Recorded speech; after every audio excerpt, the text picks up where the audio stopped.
सबसे पहले बात करते हैं ग्रह गोचर की। केतु कन्या राशि के तीसरे भाव में, सूर्य बुध मकर राशि के 7वें भाव में, राहु शुक्र मीन राशि के 9वें भाव में, बृहस्पति वृषभ राशि के 11वें भाव में, मंगल मिथुन राशि के 12वें भाव में गोचर करेंगे। अप्रैल का महीना जातकों के लिए यह एक सकारात्मक और चुनौतीपूर्ण समय रहेगा।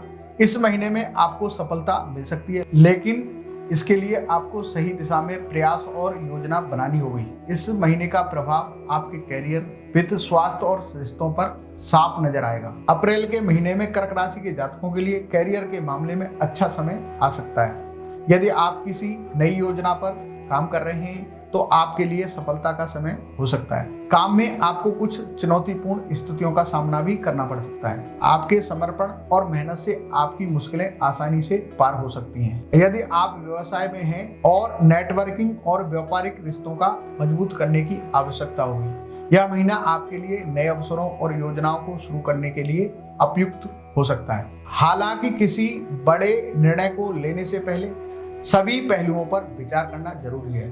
धन संबंधी मामलों में आपको सावधान रहना होगा। अप्रैल में कुछ ना चाहते हुए भी अनजान खर्चों का सामना करना पड़ सकता है। इससे आपकी वित्तीय थोड़ी स्थिति प्रभावित हो सकती है। हालांकि यदि अपनी योजनाओं में संतुलन बनाए रखते हैं तो खर्चों पर नियंत्रण रह सकता है।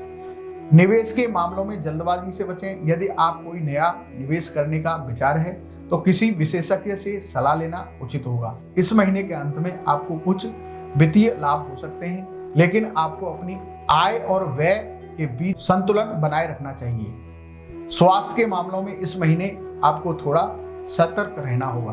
मानसिक तनाव और काम के प्रेशर के कारण स्वास्थ्य में उतार चढ़ाव देखा जा सकता है। थकान और तनाव से बचने के लिए सही आहार और पर्याप्त आराम पर ध्यान दें। नियमित व्यायाम, योग करने से शारीरिक और मानसिक सेहत में सुधार हो सकता है।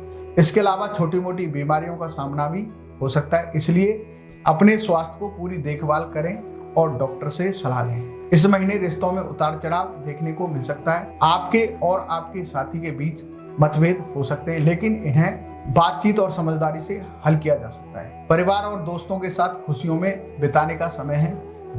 घर में प्रेम और सौहार्द का माहौल रहेगा, लेकिन कुछ छोटी मोटी बातों पर तनाव उत्पन्न हो सकता है, जिसे समझदारी से सुलझाया जा सकता है। पारिवारिक जीवन में इस महीने आपको थोड़ी चुनौती हो सकती है। परिवार के किसी सदस्य से कुछ मतभेद हो सकता है, लेकिन अपनी विनम्रता और समझदारी से आप स्थिति को शांतिपूर्वक सुलझा सकते हैं। इस समय परिवार के साथ समय बिताना आपके लिए मानसिक शांति के लिए फायदेमंद रहेगा। उपाय के तौर पर गाय के घी का दीपक घर में जलाएं। मंगलवार को हनुमान चालीसा का पाठ करना आपके लिए लाभकारी सिद्ध होगा। सप्ताह में एक बार शिवलिंग पर कच्चा दूध चढ़ाने से अच्छे परिणाम प्राप्त होंगे।